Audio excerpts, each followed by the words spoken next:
Okay, good afternoon, everyone, and welcome to our event this afternoon that's going to look at the opportunity and business that's possible within China.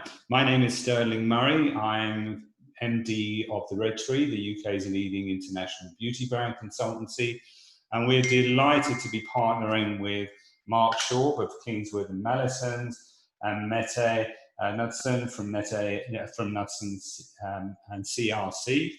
And let me just introduce each of those, please.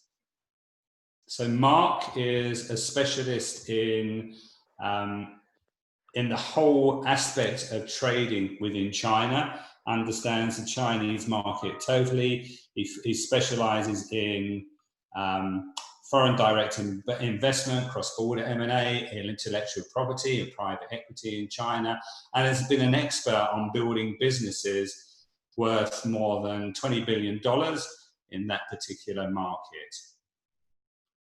We're also joined by Mette, and Mette is the managing director of a regulatory compliance team at Knudsen CRC. She's helped more than 300 companies and brands with regulatory compliance. And in 2018, Knudsen and CRC partnered with Cruelty Free International and Oriental Beauty Valley on bringing the Leaping Bunny certified cosmetics into China with animal testing. We've got quite a lot of stuff to get through this afternoon. One of the most incredible things, and really just to bring to your attention, the scale and the sheer ability of China to deliver revenue is quite incredible. It has the largest e-commerce market in the world, more than triple the US figure of around 600 billion. And beauty has been a mainstay of the growth within this area. Skincare is growing at 40%, color cosmetics at 46%, and personal care at 37% over the last 12 months. And that's the achievements. In terms of the forecast, the market is expected to grow annually by 7% through 2023. And it's likely by that same year that China will contribute more sales than North America and Latin America combined. So it's an amazing market that offers immense opportunity. And we're here today to help you with insights, with information, and so on. It will be great if you could ask questions during each of the sessions that we're running. And to do so, please enter the raise hand and we will bring you on. Could I just ask also that your questions should be related to the context of what we're going to be talking about. It now gives me great pleasure to hand over to Mark. And Mark, I think I'd like to ask you, I mean, moving a brand into China can be, or can seem to be intimidating, can seem to be complex. So where does somebody start? And could you also explain for everybody the various routes to market? Okay. Well, thanks, Dirk. Thanks very much to Red Tree for organizing the event. Look, I think China, as you said, it's a very big market. It's probably only became a real interesting market for consumer companies in the last 10 years or so. I think for cosmetics, the route to market is, for many, the first route will be cross-border e-commerce. Like you mentioned, it's 3 times larger than America. But I think the issue will be you really can't penetrate the market meaningfully just by cross-border e-commerce. And then for many cosmetic companies, the specter of animal testing arises because the dilemma is, if you're not going to do cross-border e-commerce, can you actually meaningfully sell into China? So I think what we're seeing now is increasingly there's companies who will be selling via cross-border e-commerce, or like Mette is working on this Leaping Bunny program, there is an exemption for non-special use cosmetics to be locally manufactured and they don't need to do animal testing. So I think the issue with China is it's not as intimidating as its reputation, but you do need to work together with people, whether they're consultants or Tmall partners or other kinds of distributors, but you have to be involved in the business. I think it's difficult just to open a Tmall global site and make lots of money. you probably, if you're looking to access the Chinese market, you have to set aside some resources. That involves investment, but also people. And I think it is actually a job for the leadership. It's not something you can just hand off to somebody. But most people make it. And, you know, perhaps just very briefly, before entering China, it'd be good to have a bit of a clear strategy, what products you want to push. Make sure your brand is protected. Make sure your IP is protected, including your Chinese trademark. And for most, you know, it is a big market that's very successful. Okay, Mark, thank you. So Mette, if a brand is thinking of moving into China, what are the biggest considerations that they need to look at and decide upon? Yeah, so first of all, thank you very much for inviting me for this seminar today to Red Tree. What we see increasingly and surprisingly after preaching protection of IP rights is actually the biggest consideration is to protect your IP rights.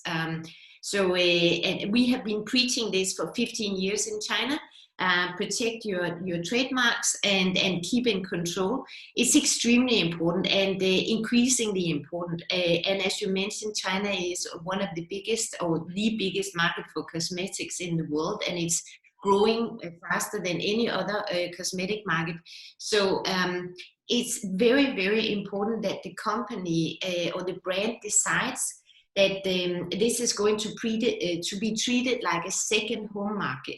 And if you consider your own home market, you would make sure that you protect your trademarks in your own language, as well as in English and in Chinese, of course, when you're in China. Protect, you know, your domain name, protect your formulations, never ever give away your formulations. So all the IP rights protection is extremely important as a first step. And also, as Mark said, I think considering the sheer scale of the Chinese cosmetics market, maybe cross-border e-commerce is kind of the first test. It's a good test, and you should do these tests, but it's not really giving you a real indication of the market. So even though you have a relatively okay market going into the market cross-border, you can count on maybe 10 times or from 5 to 10 times more sales when you're moving into the market. And we have seen that during the pandemic, surprisingly, that the brands that are on the market and available, even though that, you know, obviously people cannot go retail, has grown far more fast than the one that are only selling on Tmall. And that has been a surprise because we had thought that it would be the Tmall sales that were growing or the cross-border that were growing much faster. So I think be on the market and treat China as the second home market, as Mark said, with the right people and the proper investment in the market. But try it out firstly with the Tmall and maybe find out also what are the best-selling products. There are always in a portfolio of 50 products, there will maybe be 5 best-selling products that will drive most of the sales. Okay, thank you. I know one of the things that I've read about and have understood is that brands can grow extremely quickly in China, phenomenally quickly, and therefore speed to market is really a necessary principle to have within a brand. Are there other things that brands need to have in place for commercial success? Mette, perhaps you could answer. I think it's extremely important to understand the sentiments, the consumer sentiments, and if you're not there with your own team, then at least have someone who is able to understand what's going on the market. The changes are happening extremely rapidly, and your marketing team need to be informed about these consumer sentiments. For example, we're working on cruelty-free cosmetics in China, so no animal test. And frankly speaking, 5 years ago, no one were mentioning cruelty-free cosmetics, and animal test was not really a topic in cosmetics. Then we have a pandemic coming in, and for the first time, regular consumers are seeing for the first time pictures of from the wet markets in Wuhan, and many consumers were surprised about this actually taking place in China, especially the younger consumer sentiments. And overnight, we had animal welfare discussions on WeChat, on the internet, which is the first time ever. So you have to be very, how do you say that, alert at all times to understand what's going on in China. Another thing is sustainability. Sustainability in cosmetics, green cosmetics, plant-based cosmetics, extremely big. Last year, everyone was talking about the change where male cosmetics were growing. We also saw color cosmetics going on very, very rapidly. But you need to be in tune with the changes because they're happening 10 times faster than on any other market. And that is maybe where you need some help. Of course, of course. And Mark, what are the legal contracts and things that you need to be aware of if you're going to move into China? What perhaps is the most important, for example? So I might combine that with the speed to market. And, you know, it's a dynamic market. It's also a dynamic legal market. But I think, you know, it's not good to go headlong into China. I mean, if you go headlong into China, it's a bit like diving into a swimming pool, which is very shallow. You'll break your neck. So I think, you know, it's always important to think, what am I doing? Does it make sense? And there, what I would say is it's important because for increasingly the foreign brands, it's about trust in the brand and it's about heritage. So often people do get into trouble when they become too localized. Like, I want to become a Chinese company. And we saw that with, you know, people getting into trouble with those things. So I think it's important that you always make sure that you have some of your own, you know, people who really identify with your corporate DNA, because otherwise you're not going to be selling anything special to China. So I think the next issue, which is now on the contracts and things like that, I think China's too big and it's too far away to do it all by yourself. So you will need partners. They may not be joint venture partners, but they may be suppliers, they might be employees, etc. And I'd say it's not something a lawyer would normally say, but I would say it's more important to have a good contract than it's more important to have a good partner than a good contract. So it's really, if you're going to go with a distributor or a Tmall partner, make sure you've got the right partner first and then have the contract. Of course, the best thing is to have a good contract and a good partner. And on that, I'd say with the contracts, you know, it isn't wise normally to have English law contracts, English courts, because they're not actually enforceable. So I would normally advise people to have Chinese law and either Chinese courts, which are better than their reputation. Of course, I can explain that in more detail if people would like, or arbitration, which is quite a popular choice increasingly. Okay. And I know one of the issues are about the imperative to have a responsible agent. Does that tie in with what you've just been discussing, Mark, in terms of partner? Well, I think the responsible agent, I think Mette is very passionate about responsible agent. I think the responsible agent is something in that the new law that just came out a few days ago has underscored it more. But, you know, basically for me, very often people write things about China and they're all nervous and scared, but it just makes sense. So I think the responsible agent is, in case of a product recall, you need somebody who's responsible, you know, from a liability perspective, and picking that right responsible agent, because, you know, they are, you know, firstly, the responsible agent has to be safeguarded because, you know, they face potential liability. But also I think for brands, you have to pick the right person or the right organization, either your own organization, or if you're operating on a fully offshore model, you'd have to pick a consultant or a distributor to do that role. And in that case, without going into lots of detail, you do need a good contract, but you also need to think strategically how you can exit them unilaterally without their permission. Because in China, I would always say, no use having a contract that you seek to compel somebody. Be smarter. Have something where you can exit something without seeking compulsion. You know, make sure you have the freedom to leave a bad situation rather than rely on a contract to force somebody to do something for you. Okay, thank you. And Mette, what certification and registration is required? Is that easy to do, or is it complex? What's your thoughts on that? So as Mark mentioned, just a couple of days ago, we had the new CISA finally after years of anticipation. I have to be very careful with what I say here, because the detailed interpretation of the new law has not come out yet. But obviously you need either a filing, which is relatively easy, and a filing, cosmetic filing is needed if you want to sell in China or on online platforms in China. For special use cosmetics, you will need registrations previously done out of Beijing, or most likely also done in Beijing for the future, and that takes longer time. Special use cosmetics is where you have functional claims on your products, and in the new regulations, there are far more strict requirements in regards to evidence of functional claims. So you cannot just go out and claim, that you will look 10 years younger if you use this particular skincare serum or whatever.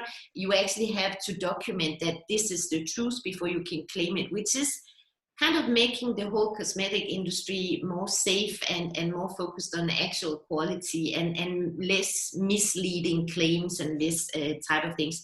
But registrations and filings are mandatory if you want to sell in China.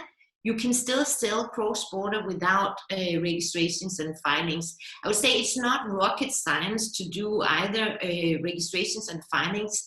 And I think what we all have been looking very much forward to in the new law is some kind of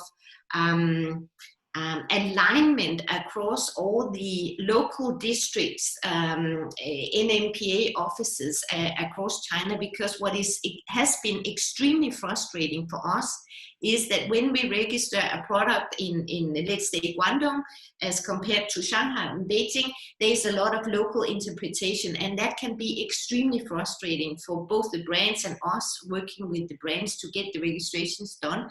But it's with the new law, it looks like we would have kind of more alignment of the same regulatory framework across all the local districts and in Beijing. That's at least what we hope for. And it is a requirement if you want to sell in China. And with the new law, it has also been, say, less confusion, but much more strict. So we did not expect it to be that strict as we have seen a couple of days ago. Yeah. Thanks, Mette. We've just had a question come in actually from Vivian. So Vivian, I'm coming to you now to unmute you, and then please feel free to ask your question. Yeah. Oh, hi. I was wondering, based on what Mette said earlier about the Chinese type language trademark, do you recommend getting it in actual Chinese, even if we have an English trademark in China, which we did by the Madrid Protocol? Definitely.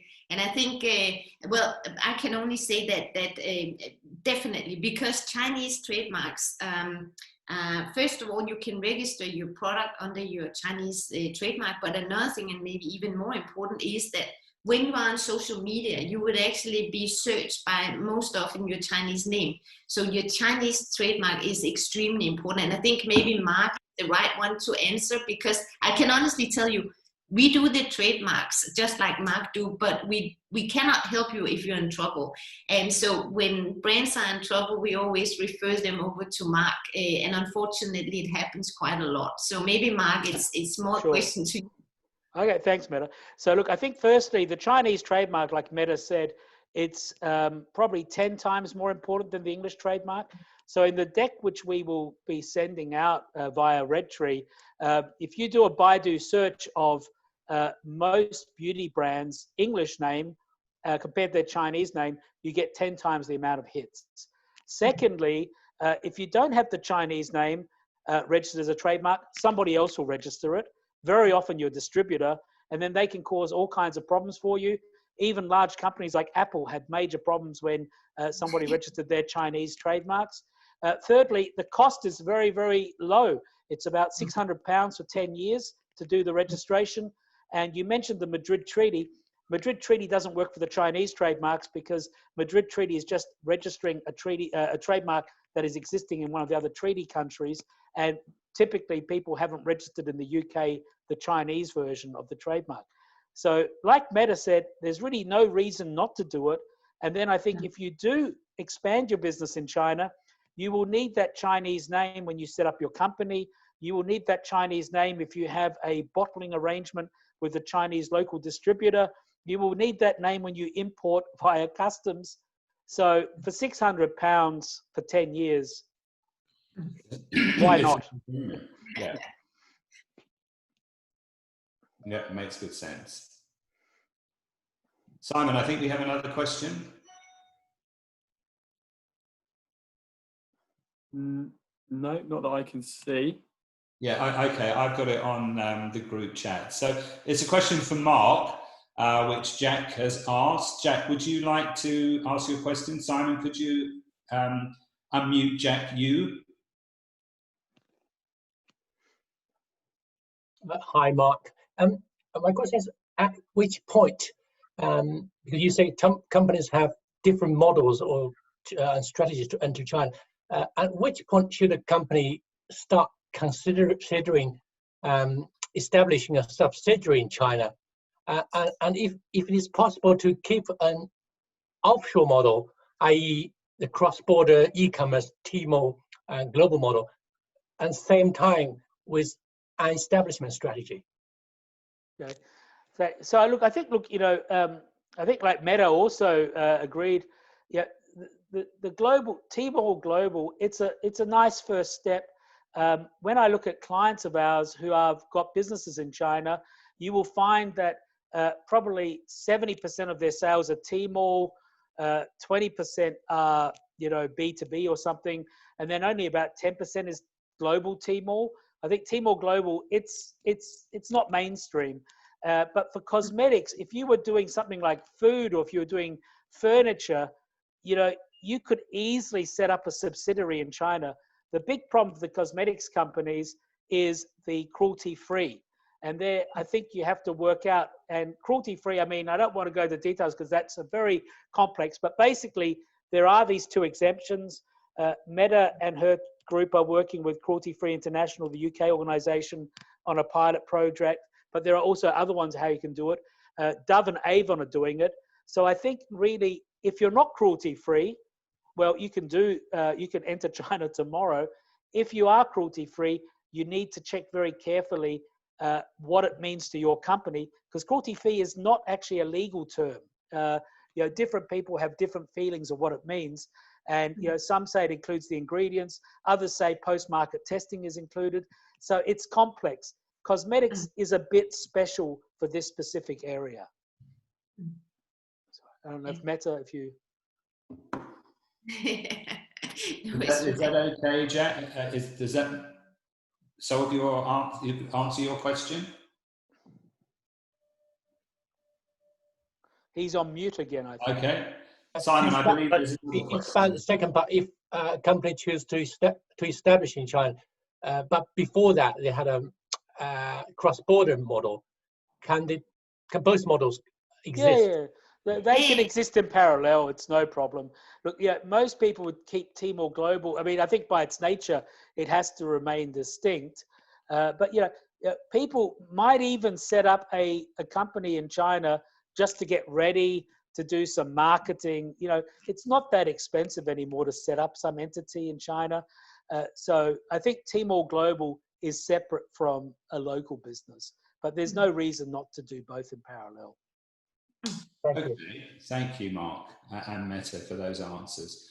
There's also Sarah, Simon, sorry. Yeah, that's okay. We've also got a question from Sarah. So Sarah, I'm going to unmute you now so you can ask your question.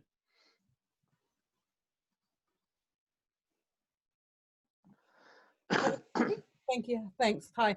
Apologies if this has already been asked, but can you trademark your Chinese trademark in local language, not your English version, yourself, or do you need to go via an IP lawyer like you do for the US?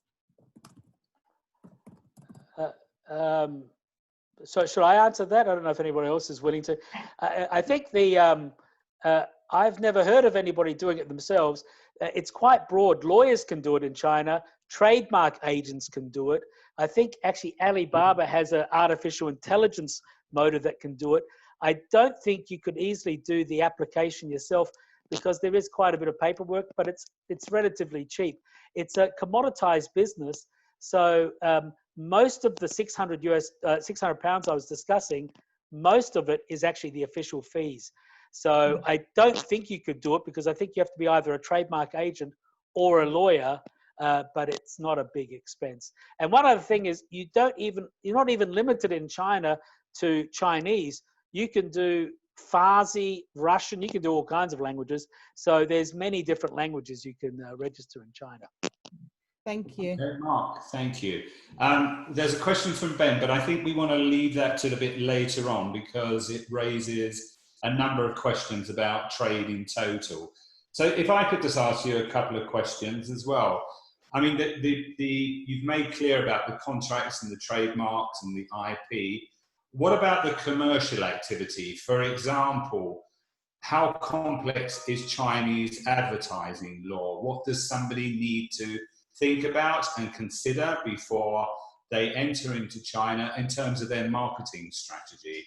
And maybe something that you can help with, Mette?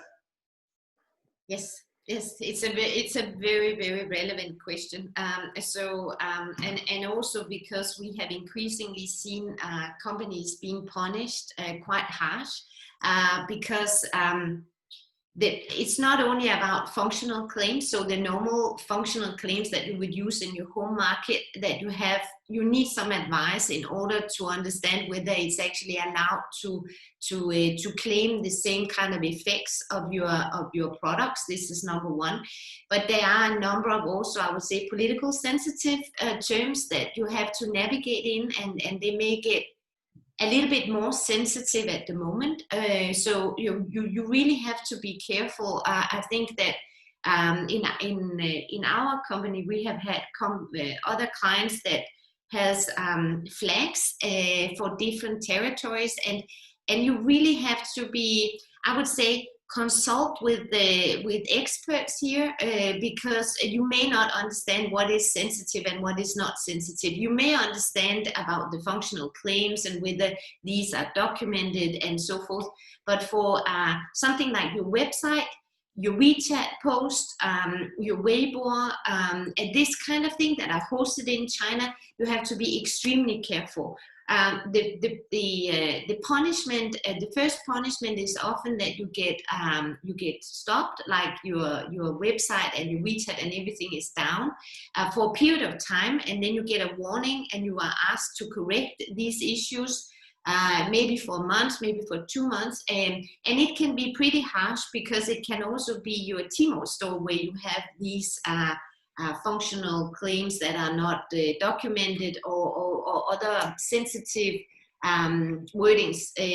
So what we do often when we start the work is that we actually review all the existing marketing and all the existing WeChat posts, and then we take it from one end to another, and then we teach the marketing agency or the marketing team in-house on how to actually formulate in the right way in China, so you kind of navigate without it. And it's like everything else, it's just the language you need to understand, but at the same time keep updated on new sensitive topics, because as we have seen just the last year, there are a number of new sensitive topics that every brand has to understand, that now these things you should just keep a low profile on these matters if you want to keep your WeChat post open. I mean, this is reality in China, and the other thing is that the Chinese government is taking the protection of consumer rights quite, I would say, seriously. So when you are allowed a lot of claims, both in Europe and especially in the US, about your functional claims of your products, in China, they protect the consumers here. So if you are selling a product that say is the best one for anti-aging, then you have to prove you're the best one. And that's how advertising law is handled in China and enforced. Sterling, May, just one quick point on that. So in addition to the administrative authorities who play a big role, China has something which we call the professional registrants. And so these are people who will swoop down on misclaiming leads, advertising mistakes, labeling mistakes, and they can claim 5 times what they bought. So these guys will typically buy a large amount and then do civil claims. And it's a massive problem for all food, cosmetic, health food companies. So that's the other aspect of doing false labeling or fake wrong labeling. You can get in trouble with those guys as well. Okay. So advertising and marketing is something that you need to tread very carefully and make sure you have a partner who can lead you and navigate you through that. Okay. And also, I mean, there's one brand in China that has grown from nothing to, you know, I mean, it's bigger than Lauder, I think now, which is something called Perfect Diary, which is probably an unknown brand to most of us, but is obviously now the second best-selling brand in China. Where did that come from and how did that work? Is there any lessons that, you know, we can take from that we can apply to brands that want to move into China? I'll leave you to decide who wants to answer that first. So, Mette, please, Mette. Okay. No, I think it's an amazing story in the sense that this is actually, if you think about where China wants to end, they want to have the made in China on cosmetics as a brand. Not that many years ago, everybody was thinking it could be impossible for a cosmetic brand saying made in China, and made in China would be a brand of quality and safety and trendiness and innovation and effectiveness and so forth. But this is the strategy of the Chinese government, and this is the reality. This Chinese brand have grown from 0 to being #1 in the last month of 2019. I don't have the most recent numbers, but at the end of 2019, they actually overcame L'Oréal in revenue, which is pretty impressive. And I think their secret is that they at all time keep in tune with what's going on in China, especially Generation Z and Generation X. So they understand their sentiments, their aspirations, and they follow social media very, very smartly. And I think it's just a couple of years ago that female beauty products, both color cosmetics, but also skincare, were using male key opinion leaders. And now that particular brand are using a very famous key opinion leader who's a man, a young guy, which is driving a lot of aspirations. So you have to understand what the aspirations are, and the same key opinion leader that works outside of China may not work that amazingly in China. And they have also, what I really like about this particular brand is that they understand the fluidity. How do you say that? They have this kind of unisex approach that we saw with Calvin Klein many, many years ago, where they developed fragrances for both men and women. So one was, and still is, a best-selling product from Coty, and is still working out there. But this kind of unisex approach to skincare and color cosmetics is something we would see innovating from Asia. And they understand this. This particular brand understand this very well. They understand not only the Chinese consumer, but also the Asian consumer very well. It's a brilliant case study of how to build a brand so quickly with all the things that need to be done to succeed in China. Mark, is there anything you would want to add to that? Yeah.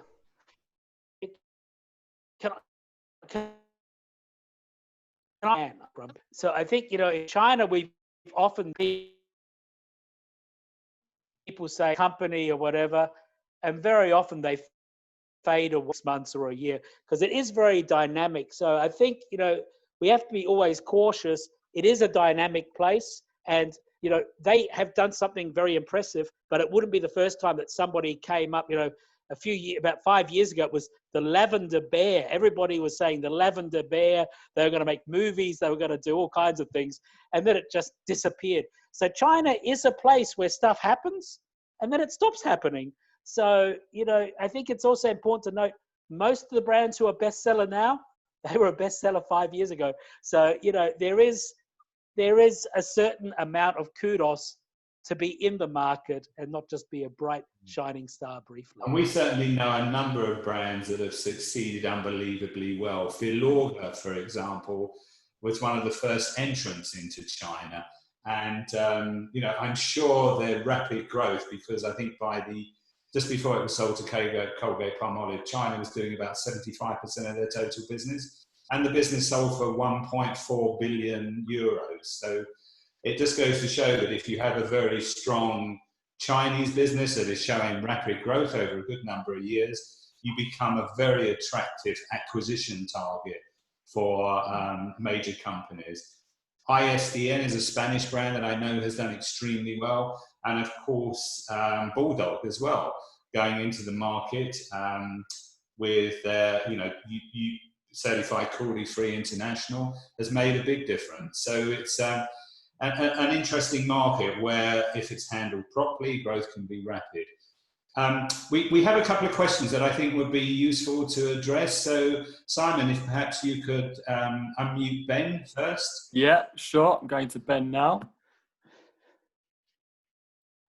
Hey guys, so just a question on topical subjects that a lot of unrest in Hong Kong at the moment, and kind of erosion of the kind of two-country policy that was in place for a long time. I was just wondering if there was a kind of clear and present risk that the e-commerce platform through Tmall might potentially be at risk, and there would be no kind of separation of Hong Kong via China. Mark, perhaps you can best answer. Well, I'm always scared to answer anything on Hong Kong. But look, I think it's got nothing to do with it. I mean, Hong Kong is politically part of China, but for all intents and purposes, it has a different currency, it has a different customs regime, and has a different animal testing regime.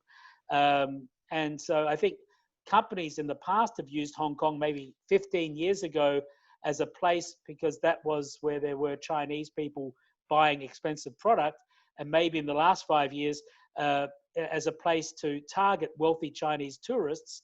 But I think it's become less important as a showplace for cosmetics. I think people increasingly go directly to the mainland. But Tmall Global is not a Hong Kong thing. It's a non-China mainland thing. And I don't think Hong Kong would be even in the top 5 jurisdictions. I think number 1 is America, then Japan, then Germany, then Australia. So, it's not really related. I think issues in Hong Kong will not affect cross-border e-commerce. Okay. Mark, thank you. Okay, Simon, there's a question from Jack as well. Yep, I'm coming to Jack now.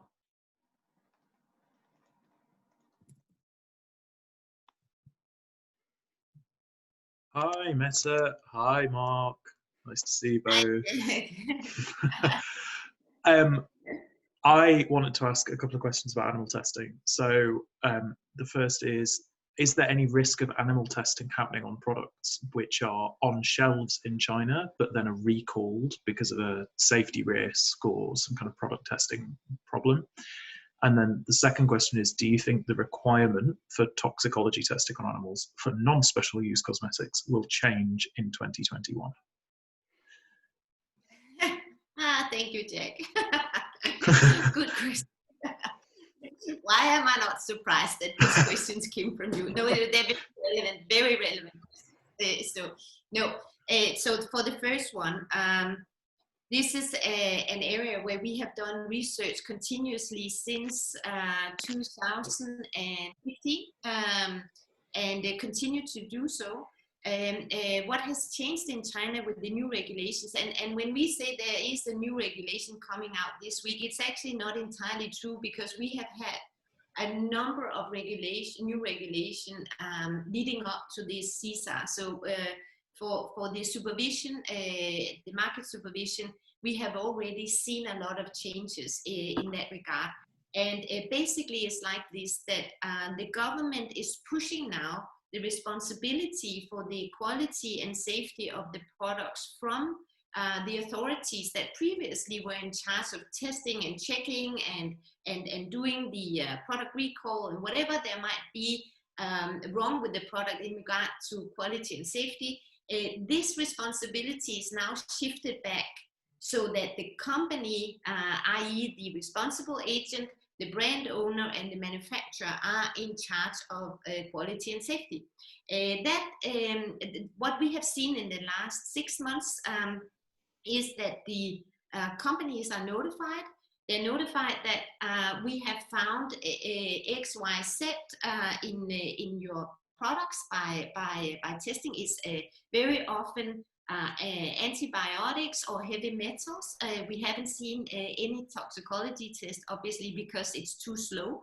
But we have seen these alerts going back to the company, and then the company itself can choose how to actually prove the safety of the product.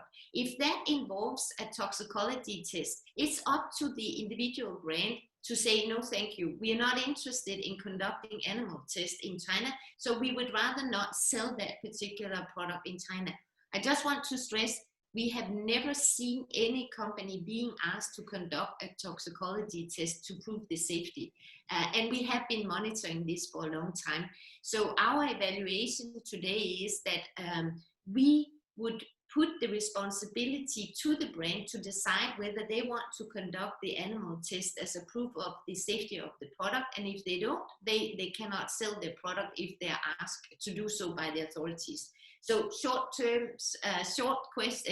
answer is we do not think that there is a risk of toxicology test as part of post-market test in China unless the company are doing it themselves. Will we have a change in the regulation in regard to animal tests? We had hoped so much that we would see this changed of the mandatory animal test of imported cosmetics in the CSAR. Doesn't look that way. And I have to be frank with you and all our clients that in my evaluation, unfortunately, we will not see that change in 2020 and most likely maybe not in 2021, unfortunately. The problem here is that the government are stepping up even more in regards to safety, consumer safety and product quality. And in that regard, they're using this maybe or indirectly as a way to postpone the change in the regulation where they are removing the mandatory animal test, which is it has been a big disappointment for all of us. But we will keep working on it, and we can still bring in brands without animal tests. So I mean, it's still a barrier, but I mean, it's a barrier that you actually is able to overcome. Mette, thank you. Mark, is there anything you'd like to add to Mette's answer? No, I mean, look, the only thing I'd say is, people have to be a little bit more realistic too. I don't think the Chinese authorities will ever deny themselves the right to do certain things. So, the risk, we also don't know of cases where the customs authority or the NMPA have unilaterally decided to do animal tests in the case of a recall. We haven't seen it, but that's not how Chinese authorities work. I mean, it's very hard to get them to say, we will preclude this right. So I don't think that's going to change in a hurry. And I think, when I read his Jack's note, he said non-special use. At the moment, there is an exemption. It is possible to do the non-special use locally manufactured. The issue will be special use. And the issue on animal testing is very complex because it's about the NMPA.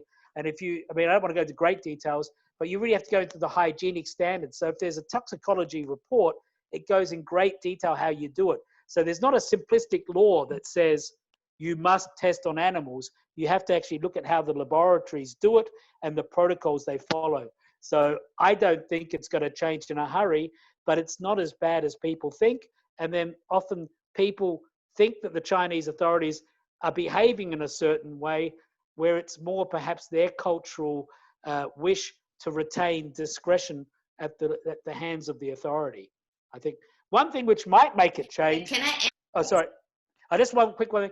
One thing that might make it change is if Chinese companies go abroad more, the new Californian law might make it hard for them to enter that market, and then they might need to come up with the solution.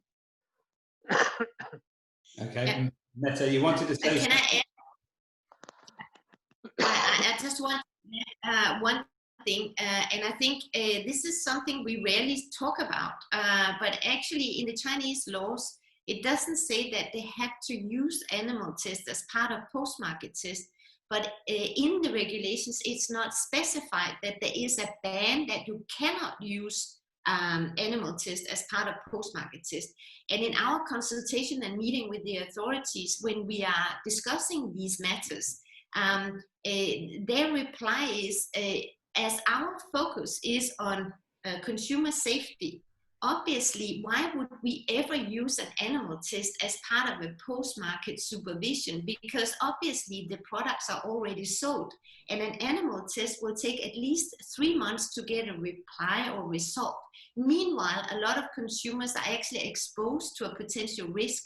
So obviously, as our focus is on safety, animal test doesn't really go into that kind of objective. Another thing I want to add is that on most of the biggest market, including US, that does not have a ban on animal tests, except from some states that are now enforcing these bans, but the regulations are the same. The animal test is part of a test that are conducted on cosmetics. So, I mean, we do not say that we do not want to sell in the US because there is a risk of animal test, but we say that for China. So it's a thought sometimes when you see the criticism in regards to the post-market supervision in China. Okay, thank you. That's a detailed answer, I think. Simon, I know there's a question from Emma Tan. Perhaps you could relay the question. Yeah, so we have a question from Emma Tan. Emma's microphone is not working, so I'm going to read it out on her behalf. Following a similar theme, really, but are we allowed to claim the special use function of the cosmetics being sold via cross-border e-commerce model, noting that they have been exempted from registration? Well, I think all it means is, I mean, cross-border e-commerce, it's just like buying it in a duty-free shop in Paris, putting it in your luggage and taking it in. It's not like there's a magical, exemption. It's just that, it can be sold into China without those registrations. Whereas if you do it in general trade, like if you would import it in bulk and then sell it in Sephora or sell it on Tmall, then you have to have the registrations. So cross-border e-commerce is really more like buying it in Paris, putting it in your luggage and turning up. So it's not like there's a special exemption. They say, oh, this has been made somewhere else. It's just that it's a parallel system. So I don't think it's, but I don't know if Mette sees it differently, but that's how I would interpret that question. Yeah, I want to just mention that we have had a few cases, not yet in cosmetics, but we have had a few cases in other categories selling cross-border into China, especially from Australia and from the US, where they have been stopped, and where they have been stopped because they are not complying with the GB regulations. And in these cases, it has been food. I think we would have more and more strict requirements in regards to cross-border e-commerce in the future. Now they're enforcing these within food, and it's general safety, product safety requirements. I think gradually we may see that, but it also depends on how powerful that channel is going to be in the future. So I think it's kind of a balance. I would be careful with very strong claims on my cross-border e-commerce channels. I would be a little bit careful with that, not to overstep too much. Can I ask a question, Mette? Yeah. Were these cases when there was political tension between China and the country involved? It's like when red wine gets Yes. held up, when France raises an issue. If somebody meets the Dalai Lama, the products of that company, Australian barley has been hit with tariffs. Australian beef has been held up. So I think this is a political issue, not a public health issue. So I think it's more that when they say, I'm upset with this country, I'm going to weaponize my market. And, you know, those Australians, they're selling a lot of wine. We're going to hold all their wine for 9 months in the warehouse. So I think it's not, you know, so I think, you know, that's how we can really trace it back to actually what happens on the ground. Thank you both. Simon, there's a question from Noor to everyone. Yeah, coming to you now, Noor. Yes, hi. So basically my question was about, because I've read a few reports that was saying that the Chinese consumer, especially the younger generations, are moving more and more towards nationalism and beauty. So they really like proud of the Made in China label, and they want to basically support it. So if, let's say, that's the case, how tricky is it for newer indie brands to integrate the market? And is the Chinese consumer, let's say if they want to, I mean, are they very savvy when it comes to international brands? Meaning, so if they're going to buy international brands, they might as well buy something that's quite famous versus something that's quite new.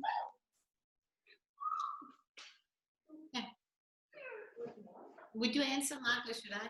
Oh, well, I'll go first, and then you can attack me. How's that?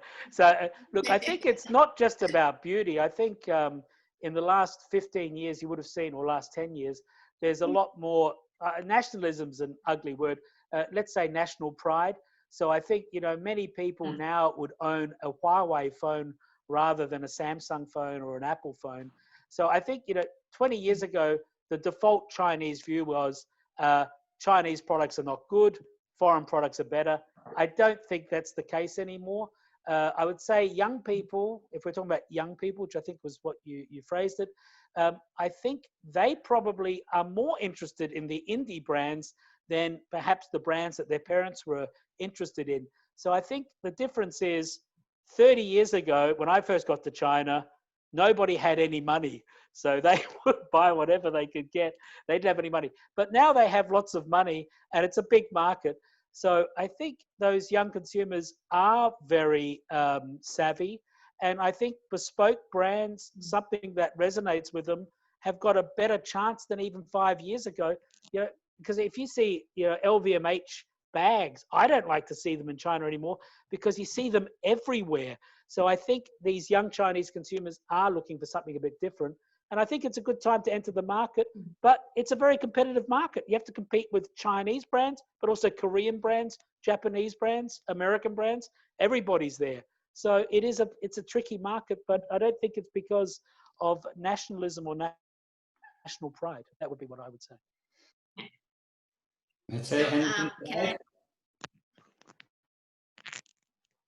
I would like to add something.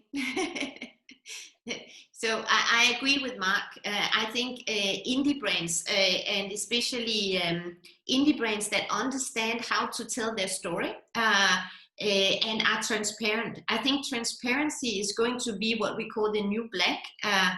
Tell the whole story about how you have extracted the extract of the plants, or how you came up with that idea, how safe it is for the family to use from the small ones to the older family members. I think that's extremely important. I think national pride is very much on the rise in China, and I think we have to understand that Chinese no longer wants to be told what to think or feel. So you have to aspire to a lifestyle that is very much about family and safety and quality, responsibility to a higher degree. I mean, not only responsibility in regards to animal welfare and the sustainability, but also to the consumer. I can honestly tell you that the Johnson & Johnson baby powder scandal is something that every single Generation Z is aware of in China and is talking about. And they want to have transparency. They know more about the cosmetics often than even people who's working in the cosmetic industry here in Europe or in the US. They're very, very how do you say that? They're very informed and they do their homework before they buy cosmetics. So if you understand how to tell your story, be transparent, be honest, and be in dialogue, I think for the small indie brands, it's a great market now. And also because there is this kind of, they're getting a little bit tired of the same brands that are there. And now Mark say everybody's there. That's actually now not true. I think maybe only 10-15% of the potential big brands are there because of the barriers, because of animal tests. So it's the same big groups that are seen in the streets and in the Chinese online stores. Indie brands that has a good story to tell, no doubt, it's gonna be great for their own branding, and they love to tell the whole brand story on WeChat and other social media, why they have changed into this particular brand from UK, where everything is made from barley, made out of this and that. This is how I would do it, and I'm confident that that's going to be the future. Not only here but worldwide. I mean, the Generation Z, they don't like the big corporation. They like to pick something that they resonate with their own personality. And just to link it back to Sterling's opening point, you know, when those indie brands move away from sustainability and all these things, and they start thinking about money, having that China business really adds a lot to the value when they get bought by a strategic or private equity. Okay, we've got time for one more question, and then I'll just ask for some wrap-up comments from you both. Simon, if you could. Yeah. So we're going to Fiona for the next and final question. Hi. So there's obviously a huge amount of complexity and also opportunity of entering China. Is this a service that you can now offer, that you can support brands on choosing the best route to market and all of the other hoops to jump through that are required? Yeah, maybe if I can answer that. I mean, our view, speaking on behalf of the Red Tree, is that we can offer the strategic thinking and the routes to market, working very closely with Mark, who I was reminded was Asian Laura of the Year on a number of occasions, and Mette, whose background in compliance and regulatory is unrivaled. So yes, I certainly see that as an offer that we are now able to push forward. I think just before wrapping up, there's a very interesting point of view of China from a guy called Charles Denton. And for those that know him, he was the guy that took Molton Brown from nothing to a global business. He's recently acquired Erno Laszlo, a long-established Hungarian brand, which is going into China. And his point of view is that to succeed in China, you have to play by the rules. You have to engage with the market as extensively as possible. You have to be innovative and inspiring in how you market. So these are all things that, in a top-line level, we've spoken about. As we're now approaching the end, Mark and Mette, could you just come up with a couple of sentences each? And I say that because I know you could both talk for a long, long time about China, that encapsulates everything that, you know, in terms of insight for prospective brands that want to move into China. Mark, would you like to go first? Okay, sure. So I'd say, look, in just a few sentences, I think the first thing is plan before you act, think it through. If it doesn't make sense, don't do it, and think again. And I think the thing is, I've even seen very stupid people succeed in China.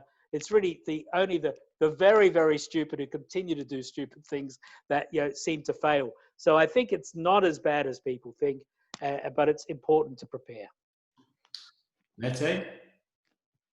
I would just say that China, I think the brands who's actually succeeding in China are the brands that are treating China as what we call the second home market.